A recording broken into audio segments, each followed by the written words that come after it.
8ാം ക്ലാസ്സിന്റെ കേരള പാഠാവലിയിലേക്ക് എല്ലാവർക്കും സ്വാഗതം. നമ്മുടെ പാഠപുസ്തകത്തിലെ ആദ്യത്തെ യൂണിറ്റിലെ 2ാമത്തെ പാഠമായ താളുകൾക്കിടയിൽ ഒരു മയിൽപീലി എന്ന പാഠഭാഗത്തിന്റെ പഠന പ്രവർത്തനങ്ങളിലേക്കാണ് നമ്മൾ കടക്കുന്നത്.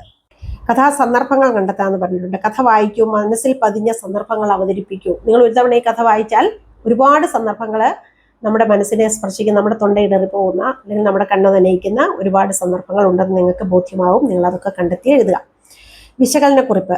എൻ്റെ വിടർന്ന കണ്ണുകളിലേക്ക് നോക്കി മയിൽപീലി കണ്ണുകൾ പോലെയുണ്ട് എന്ന് ഇടയ്ക്കെല്ലാം നീലകണ്ഠൻ പറയുമ്പോൾ എൻ്റെ എല്ലാ വേദനകളും ഞാൻ മറന്നുപോയി. ഈ വാക്യം വിശകലനം ചെയ്തൊരു കുറിപ്പ് തയ്യാറാക്കുക. എന്താണ് ആ ബാല്യകാലത്തെ ആ സൗഹൃദത്തിന്റെ ആഴം, അല്ലേ? ആ സ്നേഹം, അവന്റെ നിഷ്കളങ്കത. അതുപോലെ രോഗത്തിന്റെ ഇടവേളകളിൽ മാത്രം സ്കൂളിൽ വന്നിരുന്ന കുട്ടിയെ എല്ലാവരും അപരിചിതയായി കാണുമ്പോൾ ഒട്ടും അപരിചിതത്വമില്ലാതെ അവരുടെ ഇടയിലേക്ക് കൊണ്ട് നടക്കുന്ന, കൈപിടിച്ച് നടക്കുന്ന, അവൾക്ക് നോട്ട് ബുക്കുകളിൽ നോട്ട് എഴുതി കൊടുക്കുന്ന, അല്ലെങ്കിൽ ഇത് വളരെ എളുപ്പം പഠിക്കാവുന്നതേ ഉള്ളൂ എന്ന് പറഞ്ഞ് അവളെ ആശ്വസിപ്പിക്കുന്ന ഒരു ഉറ്റ ചങ്ങാതിയെ പോലെ ചേർത്ത് പിടിച്ച നീലകണ്ഠന്റെ ഓർമ്മകൾ അല്ലെങ്കിൽ അവന്റെ വാക്കുകളാണത്.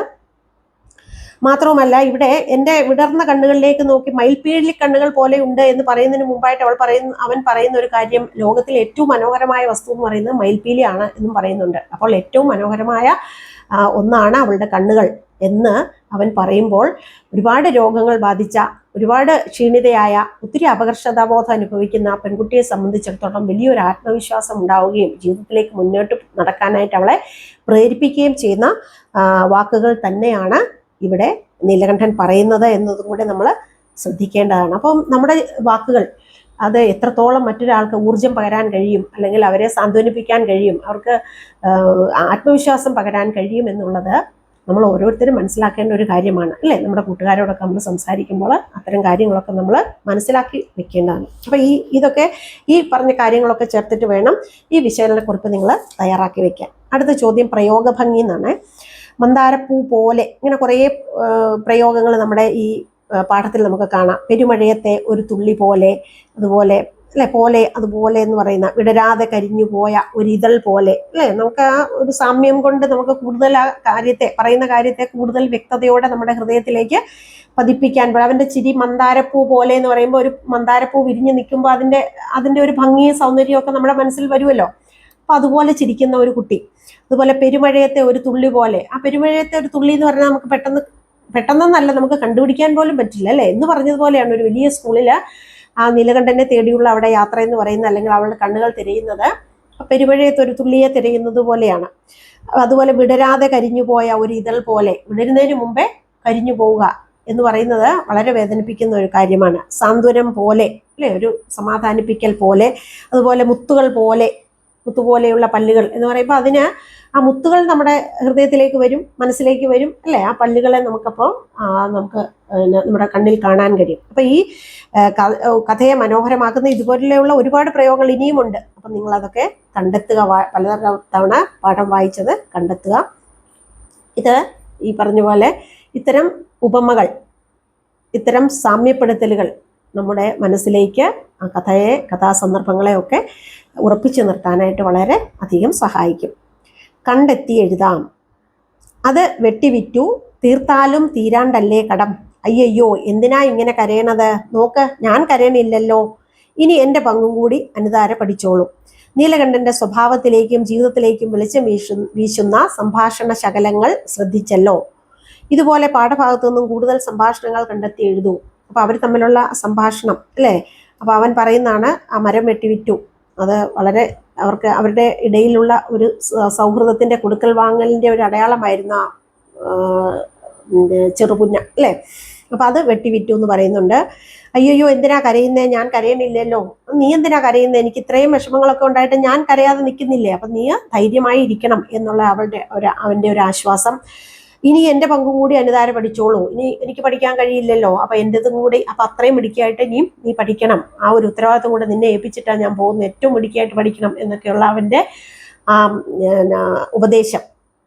ഇതൊക്കെ അവന്റെ സ്വഭാവത്തിലേക്കും ജീവിതത്തിലേക്കും വെളിച്ചം വീഴ്ചുന്ന സംഭാഷണ ശകലങ്ങൾ തന്നെയാണ്. അവന്റെ നിഷ്കളങ്കത, അവളോടുള്ള ആഴമേറിയ സൗഹൃദം, സ്നേഹം, അല്ലെ?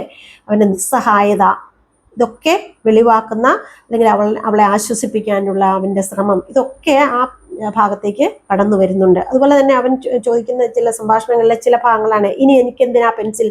ഒറ്റ ചോദ്യം തന്നെ നമ്മുടെ മനസ്സിനെ ഒക്കെ കീറി മുറിക്കുന്നതാണ് അല്ലേ. അവന് ഇനി എഴുതാനോ വരയ്ക്കാനോ ഒന്നും കഴിയില്ല, പിന്നെ എനിക്കെന്തിനാ പെൻസിൽ. എത്ര വലിയ വീടാ. അവളുടെ വീട്ടിലേക്ക് കയറി ചെല്ലുമ്പോൾ അവന് ആദ്യമായിട്ട് അത്ര ഒരു വലിയ വീട്ടിലേക്ക് ചെല്ലുമ്പം പലതിലും അവൻ സ്പർശിച്ച് അവന് മനസ്സിലാക്കുകയാണ് ഇതൊരു വലിയ വീട്ടിലേക്കാണ് താൻ വന്നിരിക്കുന്നത്. അപ്പോൾ അവൻ്റെ ആ ചെറിയ വീട്ടിലുള്ള അവൻ്റെ ജീവിതം അല്ലെങ്കിൽ അത്രയും ചെറിയ പരിമിതമായ അവൻ്റെ ചുറ്റുപാടൊക്കെയാണ് നമുക്ക് മനസ്സിലാവുന്നത്. എത്ര വലിയ വീടാ എന്ന ചോദ്യത്തിൽ ഹായ് നല്ല ഭംഗിയുണ്ട്. അപ്പം എന്തിനേയും പ്രശംസിക്കാനുള്ള ഒരു മനസ്സ്. അതുപോലെ ഇത് ജീവനുള്ള മയിലാണെന്നാ വിചാരിച്ചേ. അവള് ഒരു മയിലിനെ വരച്ച് കാണിച്ചപ്പോൾ അവൻ പറഞ്ഞു ഇത് ജീവനുള്ള മയിലാണെന്നാ വിചാരിച്ചേ. അതുപോലെ തന്നെ ഒരു വീട് വരച്ച് കാണിച്ചപ്പോൾ പറഞ്ഞു ഇതിന്റെ വാതിലിലൂടെ ഞാൻ അകത്തേക്ക് കയറാമെന്നാ വിചാരിക്കുന്നത് എന്നൊക്കെ പറയുന്നത് അവളെ സന്തോഷിപ്പിക്കാനും അല്ലെങ്കിൽ അവളെ പ്രോത്സാഹിപ്പിക്കാനും ഒക്കെ വേണ്ടിയിട്ട് അവൻ പറയുന്നതാണ്. അടുത്തത് കഥ തുടരാം. ഇനി എൻ്റെ പങ്കും കൂടി അനുതാര പഠിച്ചോളൂ എന്ന് ഒരു വലിയ തമാശ പോലെ പറഞ്ഞ ഈറനായ ഒരു ചിരി ഉതിർത്ത് നീലകണ്ഠൻ നടന്നു നീങ്ങി. നീലകണ്ഠന് പിന്നീട് എന്ത് സംഭവിച്ചിരിക്കാം നമുക്ക് ഒന്നും അറിയില്ല അല്ലേ. ഒരു വലിയ തമാശ ഒരു തുടർന്നുള്ള ഭാഗങ്ങൾ കഥ, കവിത, ചിത്രം, ലഘുനാടകം ഇങ്ങനെ വ്യത്യസ്ത രൂപങ്ങളിൽ ആവിഷ്കരിക്കൂ. രചനകൾക്ക് ഉചിതമായ തലക്കെട്ടും നൽകൂ. നിങ്ങൾക്ക് ഒരുപക്ഷെ ഈ പാഠം വായിച്ചു കഴിയുമ്പം തീർച്ചയായിട്ടും ഒരു ചോദ്യം നിങ്ങളുടെയൊക്കെ മനസ്സിലുണ്ടാവും അല്ലേ. ആ കുട്ടിക്ക് ഇനി എന്താണ് സംഭവിച്ചത്, നീലകണ്ഠൻ എന്താണ് സംഭവിച്ചത്. ഒരുപക്ഷെ അവന് ചികിത്സിച്ച് അവൻ്റെ രോഗം ഭേദമാകാം അല്ലേ.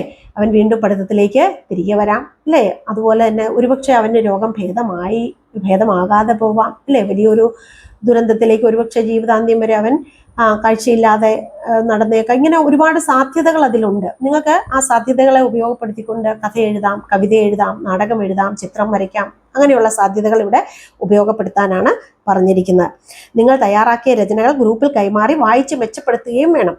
മയിൽപീലി മെച്ചപ്പെടുത്തുക, അതുപോലെ ക്ലാസ് മാഗസിനിൽ അത് പ്രകാശനം ചെയ്യുക. അത്തരം കാര്യങ്ങളൊക്കെ തീർച്ചയായും നിങ്ങൾ ചെയ്യുമെന്ന് പ്രതീക്ഷിക്കുന്നു.